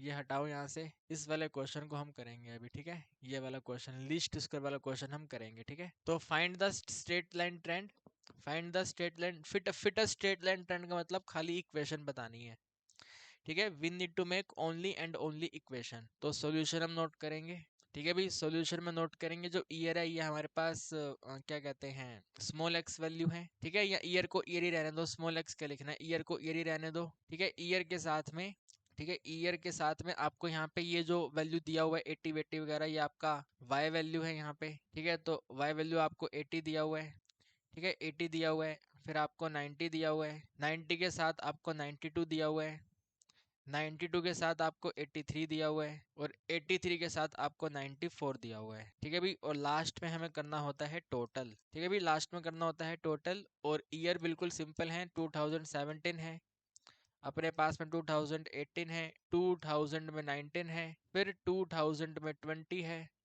और फिर 2021 है, ठीक है भाई। सबसे पहले आप y को ऐड कर लो भाई, कितना बनेगा, इन सबको यहाँ पे एडिंग कर लो। तो 4 और 3 आपका 7 है, 7 और 2 आपका 9 है, तो यहाँ पे आपका वैल्यू बन गया 9, ठीक है। सिंपल, कोई कैरी शिफ्ट नहीं हुआ, सिंपल वैल्यू आ गई। अब ये 1 2 3 तो 9 है, तो 3 9 का मतलब 27 है। 8 और 8 आपका 16 है, इनको ऐड करेंगे तो यहाँ पे आपका 3 है, कैरी 1 है, ये 4 है, तो 43 बनता है। तो यहाँ पे आता है सिंपल सा 43। तो ये टोटल है 439, ठीक है भाई। y का टोटल कितना है 439, ये यहाँ से हटा दो अब आप, ठीक है, ये हट गया। अब यहाँ पे आपको फाइंड करना है x वैल्यू क्या है, ठीक है भाई। x वैल्यू क्या होगा, तो x वैल्यू गिवन ईयर, ठीक है ना भाई। गिवन ईयर में से माइनस करना है मिड पॉइंट, तो मिड पॉइंट ये आएगा, ये यहाँ से रिमूव हो जाएगा, ये यहाँ से रिमूव होगा, इसको रिमूव करेंगे, इसको रिमूव करेंगे, ये वाला मिड पॉइंट आएगा, तो 2019, ठीक है भाई। गिवन ईयर में से 2019 माइनस करना है, 17 में से 19 माइनस करेंगे -2 है, 18 में से 19 माइनस करेंगे -1 है, 19 और 19 0 है, 20 और 19 1 है, 21 और 19 2 है, ठीक है। यहाँ पे आपके पास में जीरो आ गया ये, और जीरो आ गया तो बहुत ही बढ़िया बात है यार, वो बेसिक मेथड अप्लाई करने से बच गए हम, ठीक है ना। बेसिक मेथड हमें अप्लाई नहीं करना पड़ेगा, वो मेथड अप्लाई करने से बच गए, ठीक है। आगे बढ़ाओ इसको, ठीक है ना, आगे की तरफ इन वैल्यूज को लेके जाओ। ओके, तो आगे बताओ आपको क्या वैल्यू चाहिए होती है, जल्दी बताओ। आगे मेरे दोस्तों आपको चाहिए होता है सिंपल सिंपल सा यहाँ पे x पावर 2, और x पावर 2 के बाद में चाहिए होता है x इंटू वाई, ठीक है भाई। x पावर 2 और x इंटू वाई, तो x पावर 2 जल्दी से कर दो यार, कितनी देर लगेगी, है भाई। -2 का स्क्वायर 4 है, 1 का स्क्वायर 1 है, 0 स्क्वायर 0 है, 1 का स्क्वायर 1 है, 2 का स्क्वायर 4 है, टोटल वैल्यू 10 है, ठीक है ना। 5 और 5 टोटल हमारा 10 हो गया। x इंटू वाई, ठीक है, इनको मल्टीप्लाई करना है, तो -160 हो गया, ये आपका -9090 हो गया, ठीक है। ये तो बिल्कुल जीरो ही हो जाएगा। 83 को 1 से करेंगे तो 83 हो जाएगा, 2 4 जा करेंगे तो 8 है, और 2 9 जा करेंगे तो हमारा 18 है, ठीक है ना। 2 4 जा 8 है, 2 9 जा 18 है, ऊपर दोनों को ऐड कर लेंगे, माइनस में 250 हो जाएगा, ठीक है। इन दोनों को ऐड कर लो, 8 और 3 11 है, ठीक है, 8 और 3 11 है, अपना 8 और 8 16 और 1 17 है, और यहाँ पे सिंपल 2 है, तो 271 बड़ा नंबर है, ठीक है। माइनस प्लस हमारा माइनस होता है, 271 बड़ा है तो उसके हिसाब से वैल्यू लिखेंगे, तो प्लस में 21, ठीक है भाई। ये आता है अपने पास +21, इसे हटा दो अब, ठीक है, ये हटा दो, तो सभी हमारे पास वैल्यू आ गई हैं। सभी वैल्यू आ गई हैं, तो आगे आप नोट करो भाई ए वैल्यू क्या है, ठीक है ना। हमारे पास ए का वैल्यू कितना बनेगा, तो ये बनेगा आपके पास समेशन y के डिनोमिनेटर में, ठीक है, समेशन y के डिनोमिनेटर में n, तो a इक्वल टू में समेशन y ये है, ठीक है। 439 को हमें डिवाइड करना है, n टोटल काउंटिंग करने पे 5 है, तो a इज इक्वल टू, कर दो जरा डिवाइड भाई, 43 है तो 8 पे डिवाइड हो जाएगा, है ना। 43 है तो 8 पे डिवाइड हो जाएगा, 8 पे डिवाइड करेंगे अपना 40 हो गया, फिर 7 पे डिवाइड कर देंगे, है ना। 5 7 35, फिर 39 35 माइनस करेंगे तो 4 आता है, 4 आता है तो जीरो लगा के 40, तो यहाँ पे 8 5 8 40 होता है, तो 87.8 बनता है। 87.8 के साथ में b फाइंड कर लो, तो b बनेगा समेशन x इंटू वाई के डिनोमिनेटर में समेशन x पावर 2, तो b equal to summation x into y 21 है, x पावर 2 10 है, यानी b का वैल्यू 2.1 है, ठीक है ना। अभी b का वैल्यू 2.1 है, बस आपको बस इक्वेशन बताना है, ठीक है ना। Equation of trend line, question खत्म, ठीक है ना। अभी equation of trend line find कर दो, बस बात खत्म हो गई। तो y के बेस पे t या y के बेस पे c लिखा जाता है, जो आपका मन करे, इक्वल टू में a प्लस में b इंटू में x, ठीक है भाई। इक्वल टू में यहाँ हमने कैपिटल से डिनोट करा, तो इसको कैपिटल से ही डिनोट करो फिर आप, ठीक है ना, इनको आप कैपिटल से ही डिनोट करो, ठीक है भाई। तो y c is equal to में a प्लस में b इंटू कैपिटल एक्स, ऐसे लिख दो इसको, ठीक है। तो a वाला वैल्यू हमने फाइंड करा 87.8 है, ठीक है। 87.8 के साथ में b वैल्यू 2.1 है, और साथ में x वैल्यू है, ठीक है भाई। तो ये आपके पास में इक्वेशन ऑफ ट्रेंड लाइन आ गया, क्वेश्चन खत्म हो गया, 4 मार्क्स क्वेश्चन, बात खत्म हो गई, ठीक है ना। तो ऐसे ही तो करना होता है भाई, और कैसे करेंगे इसको, सब कुछ बिल्कुल सिंपल सिंपल, ठीक बात। आगे देखिए, ये वाला क्वेश्चन देखिए, ठीक है ना। ये वाला क्वेश्चन देखिए, टेबल बना के दी हुई है यार, है भाई, टेबल बना के दे रखी है, टेबल बना के दे रखी है और कहते हैं ये जो क्वेश्चन के जो अपना ये क्वेश्चन है इनका आंसर बताओ क्या बनेगा। अरे यार ये कोई क्वेश्चन हुआ भाई, है भाई, इसे यहाँ से ऊपर कर दो, ठीक है भाई, ये ऐसे कर दो और यहाँ पे आप इरेजर लगा दो और ये क्वेश्चन है आपका, ठीक है भाई, ये हमारा क्वेश्चन है टोटल, ठीक है ना। ए और बी की वैल्यू बताओ, ट्रेंड लाइन की इक्वेशन बताओ और ट्रेंड वैल्यू बताओ, इन दोनों में से कोई एक, ठीक है भाई, ट्रेंड वैल्यू बताओ दोनों में से कोई एक। तो टेबल ऑलरेडी बना के दे रखी है और क्या चाहिए आपको, है भाई, और क्या चाहिए आपको, बस एडिंग ही तो करना है तो एडिंग कर लो, ठीक है ना, आपको यहाँ पे एडिंग ही तो करना है तो यहाँ पे लिख दो टोटल, ठीक है ना, यहाँ पे लिखो टोटल और इनको एडिंग करो। तो 6 और 4 हमारे 10 हो गए, 6 और 4 हमारे 10 हो गए, 8 और 4 हमारे 12 हो गए, तो 10 और 10 20 हो गए, 20 और 12 32 हो गए, तो 2 यहाँ पे और 3 ऊपर, 3 और 4 मतलब 3 + 1 4 है, 4 और 3 7 है, 7 2 9 है, ठीक है भाई, 9 और 7 हमारा 16 है, 16 के साथ में 11 है, तो 16 और 11 बनता है 27, तो 2 ऊपर आ गया, 1 2 3 4 5 6 7 और साथ में 2 यानी कि 9, तो भाई पहला वैल्यू आता है 972, ठीक है, पहला वैल्यू कितना है 972, ठीक है, इनको सब कुछ करने पे जीरो है, ठीक है, इनको एडिंग करना है, 9 और 1 10 है, 9 1 10 है, 4 4 8 है, तो यानी कि टोटल 28 आता है।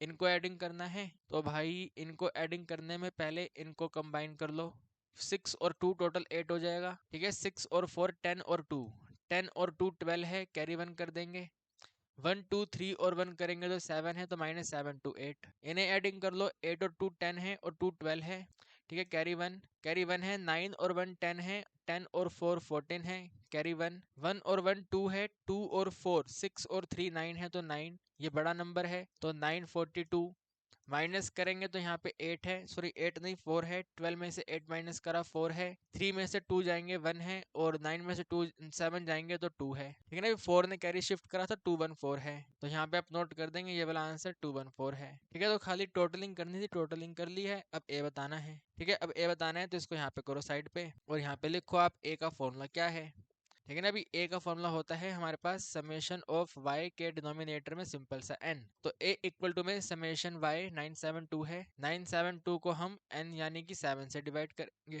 ठीक है ना, 1 2 3 4 5 6 7 तो 7 से डिवाइड करेंगे, तो डिवाइड कर लो भाई, ठीक है ना, अगले पेज पे डिवाइड कर देते हैं, ठीक है, 972 है, इसको हमें 7 से डिवाइड करना है, 7 1 जा 7 है, माइनस करने पे 2 और 7 आता है, फिर 7 इंटू में 3 हमारा 21 है, माइनस करने पे 6 है, 2 को डाउन करेंगे, 62 से छोटा 8 पे आ जाएगा, है ना, 7 8 जा 56, माइनस करेंगे तो 6 है, पॉइंट लगाएंगे 0 है, फिर यहाँ पे 8 है, 7 8 जा 56, माइनस करेंगे 4 है, 0 है, 5 आएगा, 2 डिजिट तक डिवाइड करना है, तो 138.85, ठीक है भाई, 138.85, तो ए है 138 पॉइंट में 85, ठीक है, 13, अरे कहाँ गया क्वेश्चन, ये रहा ना, ठीक है, 138.85, ठीक है, ए वैल्यू के बाद में बी पे आ जाइए, बी का आंसर है समेशन में x इंटू वाई के डिनोमिनेटर में summation x power 2, my dear students कोई दिक्कत तो नहीं है आपको, आसान है, बातें समझ आ रही हैं, टेबल ऑलरेडी बना के दे रखी है, ए और बी कैलकुलेट कर रहे हैं, ठीक है, तो b is equal to x into y, ये दिया हुआ 214 को डिवाइड करना है 28 से, ठीक है, आप एक काम करें, इसको पहले 2 पे कट कर लें, तो 2 1 2 है, 0 है, 7 है और यहाँ पे 2 1 है और 4 है, ठीक है ना, नहीं 2 1, हाँ सही है, 2 1 है और 4 है, 14 और 107, ठीक है, अभी 14 और 107 है, तो 107 है और साथ में 14 है, ठीक है, अभी साथ में 14 है, तो 14 पे 84 कर लें इसको, 6 पे या 7 पे, 7 4 जा 28, 7 7 पे भी जा सकता है 98, तो 98 ही सही है, ठीक है, 7 पे डिवाइड कर दो 98 आएगा, माइनस करेंगे 17 कैरी शिफ्ट कर लेगा, तो यहाँ पे 9 आ जाएगा, यहाँ पे पॉइंट लगाया और यहाँ पे 0 है, अब इसको 84 कर लो, तो कितने पे 6 पे, 7.6 के साथ में यहाँ पे आ गया है 84, ठीक है भाई, 7.6 काफी है, एक और ले लें, 7.6 काफी है यार, है ना, हमने अपनी बुक्स में एक ही डेसिमल तक वो वाला वैल्यू देखा हुआ है, तो 7.6 या एक और लिख लें, एक और लिख लेते हैं, चलो एक और लिख लेते हैं, इसको माइनस करेंगे तो 6 है और अपने आप से 0 लगाया, ठीक है, अपने आप से 0 लगाया, 60 से छोटा नंबर, 60 से छोटा नंबर अपना 52 आता है ना, कितने पे 3 पे, ठीक है ना, 52 आता है 3 पे, तो 7.63, ठीक है, भी हमारे पास b का वैल्यू आता है 7 पॉइंट में 6 और 3। ठीक है, अब एक बार वेरीफाई कर लेंगे। आप लोग भी डेफिनेटली एग्जाम में ना जहाँ पे डिवाइड करोगे वहीं पे वेरीफाई कर लेना। ठीक है, 972 को हमने डिवाइड करा था कितने से, 7 से, तो सही आंसर आ गया ये बिल्कुल। वहाँ पे 214 को हमने डिवाइड करा है 28 से, तो 7.64 आ रहा है। 4 क्यों आ रहा है भाई, वाई इट इज 4, चेक करो एक बार 4 क्यों आ रहा है यहाँ पे। 60 है, अबे यार 3 पे तो 42 आएगा यार, 3 पे तो 42 आता है, 4 ही आएगा ना। 4 पे अपना 56 हो जाएगा, ठीक है ना, 4 पे 56 हो जाएगा, तो 7.64। ठीक है, तो इसलिए मैंने आपको कहा वेरीफाई कर लेना। ठीक है ना, यहाँ से हटाओ, यहाँ पे 7.64 है। ठीक है भाई, 7.64 है। तो ए वैल्यू है, बी वैल्यू है। अब आप यहाँ पे थोड़ा इसको रेस करो यार, ये सब क्या क्या हो रखा है। ठीक है, इन सबको थोड़ा सही करो। ठीक है ना भाई, तो ए और बी की वैल्यू आ गई है। क्वेश्चन आगे बढ़ाओ। ठीक है, ट्रेंड इक्वेशन बताओ। तो ये यहाँ पे लिख दो, ये फर्स्ट है। ठीक है, फर्स्ट हो गया। अब सेकंड पे आ जाओ, तो सेकंड है ट्रेंड लाइन इक्वेशन। तो Y T is equal to, ठीक है ना भाई, वाई टी या फिर वाई सी जैसे आपको लिखना है। तो Y T is equal to में ए के एडिशन में बी इंटू कैपिटल एक्स। तो Y T is equal to, A का वैल्यू है 138 पॉइंट में 8 और 5, और बी वैल्यू है 7 पॉइंट में 6 4 के साथ में x। ठीक है भाई, ये अपने पास में ट्रेंड लाइन इक्वेशन आ गया। ठीक है भाई, ट्रेंड लाइन इक्वेशन आ गया। अब इन दोनों में से कोई एक, या तो 15 का वैल्यू बताओ या 18 का वैल्यू बताओ। ठीक है, तो यहाँ पे लिखो थर्ड नंबर। ठीक है, थर्ड नंबर का ए कर रहे हैं पहले। ठीक है भाई, थर्ड नंबर के ए पे आ जाओ। तो 15 का ट्रेंड वैल्यू बताना है, तो यहाँ पे लिखो आप, अरे 15 का ट्रेंड वैल्यू 15 यहाँ पे है ना, देखो यार 15 पे एक्स वैल्यू 3 है, तो 3 यहाँ पे नोट करना है। ठीक है भाई, तो y of 2015 is equal to 138 point में 85 है, प्लस में 7 पॉइंट में 64 है, और जो x की वैल्यू बनी है वो यहाँ पे सिंपल 3 बनी है। ठीक है, माइनस में 3 बनी है। ठीक है ना, 15 तो दिया हुआ अपने को, -3 तो वो लिख दिया हमने यहाँ पे। अब मल्टीप्लाई करके माइनस कर दो, तो 138 पॉइंट में 85 है, माइनस 3 4 जा 12 है, कैरी 1, 3 6 जा 18 और 1 19 है, कैरी 1, 3 7 जा 21 और 1 22 है। तो 138 पॉइंट में 85 में से 22 पॉइंट में 92 माइनस करने हैं। तो यहाँ पे 3 है, 18 में से 9 जाएंगे तो 9 है। ठीक है, 7 में से 2 जाएंगे 5 है, 3 में से 2 1 है, और ये 1 है। तो आंसर आता है 115 पॉइंट में 9 और 3। ठीक है भी, 115 पॉइंट में 9 और 3, बिल्कुल सिंपल। ठीक है, ये हो गया। अगर ये नहीं करेंगे तो फिर इसका बी करेंगे, तो थर्ड नंबर का बी। ठीक है भी, थर्ड नंबर का बी। तो थर्ड नंबर का बी क्या कहता है, 18 की वैल्यू बताओ। ठीक है, 18 की, तो 18 वाले वैल्यू पे x का वैल्यू 0 है, 0 है यानी कि 138.85 ये आंसर है। ठीक है, तो y ऑफ 2018, ठीक है, इसकी वैल्यू बनेगी 138 पॉइंट में 85 के साथ में अपना 7 पॉइंट में 64 के साथ में 0, यानी कि सिंपल 138 पॉइंट में 8 और 5। ठीक है भाई, 138 पॉइंट में 8 और 5। बात समझ आ रही है आपको। तो कितना सिंपल क्वेश्चन है, टू टाइप ऑफ क्वेश्चन होगा यहाँ पे, है ना। एक तो अपना ये वाला क्वेश्चन कहाँ गया, ये वाला क्वेश्चन जो फुल फ्लैश क्वेश्चन था।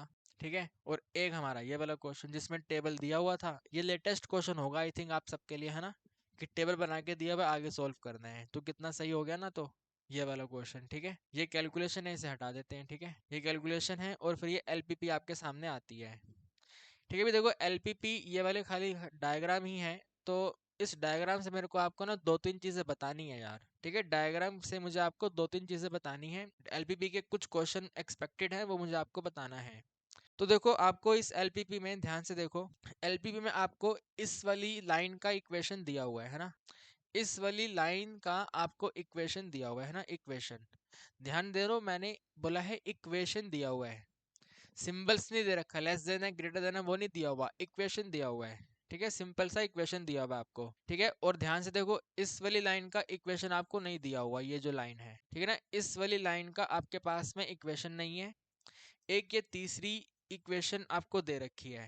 ठीक है, ये इक्वेशन आपको दे रखी है, बट उसमें भी सिंबल नहीं है कि स्मॉलर लेसर स्मॉलर कैसे है, क्या है। तो सबसे पहले ना आपसे एग्जाम में पूछेंगे जिसका इक्वेशन नहीं है वो इक्वेशन बनेगा क्या। ठीक है, यानी कि अपना कौन सी लाइन थी, ये वाली, ये जो डी और ई है। ठीक है, ये जो डी और ई है, इस डी ई लाइन का इक्वेशन क्या है ये बताओ। ठीक है, डी ई लाइन का इक्वेशन क्या है ये बताओ। तो यहाँ पे आपको क्लास 11th का कंसेप्ट यूज करना पड़ेगा। एग्जाम में कोई भी लाइन हो, अगर इक्वेशन फाइंड करनी है आपको, है ना, if you want to find the equation, तो there is only one method, that is the y minus Y one. ठीक है, y minus Y one equal to में y2 minus Y one, denominator में x2 माइनस x1 और multiply में x minus x1। ठीक है भाई, y माइनस वाई वन है, y2 माइनस वाई वन है, x2 माइनस x1 है, x माइनस x1 है, सिंपल सा फॉर्मूला है। ठीक है भाई, y minus Y one, y2 minus Y one, x2 minus x1 और x माइनस x1। ठीक है, ये आपके पास में एक स्ट्रेट लाइन है, पहला पॉइंट x1 और y1 है, दूसरा पॉइंट x2 और y2 है। ठीक है, x1 y1 x2 y2। तो आपको इक्वेशन पता करना है, नाम है d और e। ठीक है, इक्वेशन ऑफ डी ई। ठीक है भाई, इक्वेशन ऑफ डी ई। तो जो D का पॉइंट है 0 200 है, तो 0 के साथ में 200 है, और जो वहां पे लास्ट वाला पॉइंट है 100 के साथ में 0 है। तो भाई ये वाला x1 है, ये वाला y1 है, ये वाला x2 है, ये वाला y2 है, वहां पे सब्स्टिट्यूट कर दो। तो y माइनस वाई वन यानी कि 200 है ना, y माइनस 200 इक्वल टू में y2 माइनस वाई वन, तो y2 तो 0 है, 0 माइनस में 200, x2 100 है, तो 100 माइनस x1 0 है तो 0 ब्रैकेट, x सिंपल सा है तो x माइनस x1 जो कि 0 है तो यहाँ पे 0 है। तो इसे आपको सॉल्व करना है, आपका आंसर आ जाएगा। ठीक है ना, तो सिंपल सी इक्वेशन आएगी, y माइनस में 200 है, ये माइनस का 200 है, इक्वल टू में मतलब डिवाइड में 100 है और साथ में x है। तो भाई ये 100 और 100 आपका कैंसिल, 0 0 कैंसिल, तो यहाँ पे आपके पास माइनस में 2x है, और यहाँ पे y माइनस में 200 है, ये 2x यहाँ पे आके प्लस हो जाएगा, तो 2x के एडिशन में y है और ये वहाँ पे जाके प्लस हो जाएगा, तो इक्वल टू में 200 है, ये इक्वेशन है। ठीक है, तो LPP में डायग्राम देके अगर बोले इक्वेशन क्या है, तो ये फॉर्मूला यूज करके आपको बताना है। हमने भी वैसे ही करा है, यहाँ पे नोट कर देते हैं। ठीक है, कि भाई इक्वेशन जो है ये हमने फाइंड करी है 2x है। ठीक है भाई, 2x के साथ में एडिशन में y है और इक्वल टू में 200 है। ठीक है जी, इक्वल टू में सिंपल सा 200 है, सिंपल एकदम। ठीक है भाई, तो ये आपको कंसेप्ट समझ आ गया, इक्वेशन ऑफ लाइन। ठीक है, इसे हटा देता हूँ। ठीक है भाई, ये हटाओ, इक्वेशन ऑफ लाइन आ गया। अब एलपीवी में क्वेश्चन बनता है कि शेडिंग पोर्शन जो है, ठीक है, ये वाला शेडिंग पोर्शन इसमें आपको दिया हुआ है। ठीक है, ये वाला जो शेडिंग पोर्शन है, तो इस शेडिंग पोर्शन को सेटिस्फाई करवाने के लिए इनइक्वलिटी क्या क्या होनी चाहिए। ठीक है ना, इनइक्वलिटी क्या क्या होनी चाहिए। तो ये जो सबसे बड़ी ये जो हमने अभी अभी इक्वेशन फाइंड करी है, इस वाली लाइन का शेड नीचे 0 की तरफ आएगा तब ये वाला शेडिंग बनेगा। एग्री करते हो ना, ये पूरी बड़ी लाइन का शेड जब नीचे की तरफ आएगा तब ये वाला शेडिंग आंसर बनेगा। तो यानी कि यहाँ पे आंसर आएगा स्मॉलर वाला। ठीक है ना, यहाँ पे आंसर आएगा स्मॉलर वाला। 2x प्लस में y जो है वो स्मॉलर इक्वल टू में 200 हो जाएगा। इसका अगर हम इन इक्वेशन का ग्राफ बनाएंगे तो इसका शेडिंग नीचे की तरफ आ जाएगा, ये 0 0 को सेटिस्फाई कर देगा। ठीक है, नाउ इस वाले पे आ जाओ, x प्लस 2y वाले पे। ठीक है, इस वाली लाइन ने 0 0 पॉइंट को सेटिस्फाई नहीं किया होगा तो इसका शेडिंग ऊपर की तरफ चला गया। बात को मानते हो, ये जो x प्लस 2y 100 है, इस वाली इक्वेशन ने इस 0 0 पॉइंट को सेटिस्फाई नहीं किया होगा तो शेडिंग इसका ऊपर की तरफ चला गया, सो डैट ये वाला शेडिंग आ गया। यानी कि इसने सेटिस्फाई नहीं करा, 0 0 को सेटिस्फाई नहीं करा, 0 0 को सेटिस्फाई नहीं करा, यानी कि ग्रेटर सिंबल्स इसके अंदर रहे होंगे। 0 ग्रेटर 100 बना होगा तभी 0 ने 100 को सेटिस्फाई नहीं करा, क्योंकि 0 तो 100 से छोटा होता है, तो वहां पे ग्रेटर वाला सिंबल आएगा। ठीक है भी, x के एडिशन में 2y है और वहां पे ग्रेटर इक्वल टू में 200 है। ठीक है, ये आपका सेकंड इनइक्वालिटी आ गया। ठीक है, सॉरी 100 है, सिंपल सा, वेरी वेरी सॉरी, सिंपल सा 100 है। ठीक है भी, सिंपल सा 100 है, तो ऐसे आ गया। ठीक है भी, दो हो गए।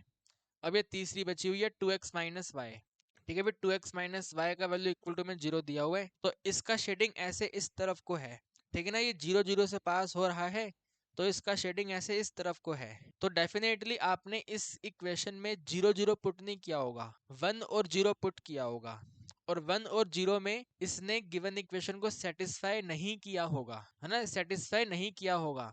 10 जो है मेरे दोस्त वो यहाँ पे आएगा, इधर इधर 10 आएगा, तो शेडिंग 10 से दूसरी तरफ पे है, तो 10 को इस इक्वेशन ने सेटिस्फाई नहीं किया, तो पहले 10 पुट कर लो, ठीक है। 2 1 2 है, y का वैल्यू 0 है, यहाँ पे हमें एक सिंबल प्लॉट करना है और यहाँ पे 0 है, तो 2 है और यहाँ पे 0 है, यहाँ पे सिंबल है, हमें इसको फॉल्स साबित करना है। तो फॉल्स साबित करने का मतलब होगा 2 जो है क्या 0 से बड़ा है, तो सही बात है, हाँ 2 0 से बड़ा है। हमें गलत साबित करना है, फॉल्स साबित करना है, यानी कि 2 जो है वो 0 से स्मॉलर है, ठीक है ना। अगर नीचे स्मॉलर है तो यहाँ पे भी स्मॉलर है और फिर यहाँ पे भी स्मॉलर है, तो डेफिनेटली जो इन इक्वेशन कांस्टेंट रहा होगा 2x माइनस में y स्मॉलर इक्वल टू 0 रहा होगा, ये यहाँ पे ट्रांसफर कर देंगे, तो 2x value smaller equal 0 plus में y रहा होगा, तो 2x value smaller equal y रहा होगा, ठीक है। यहाँ फिर इसको अदर वे राउंड करके लिखोगे तो y का value greater equal pay 2x रहा होगा, ठीक है। y के आगे चोंच खुली हुई है, तो y का वैल्यू ग्रेटर इक्वल 2x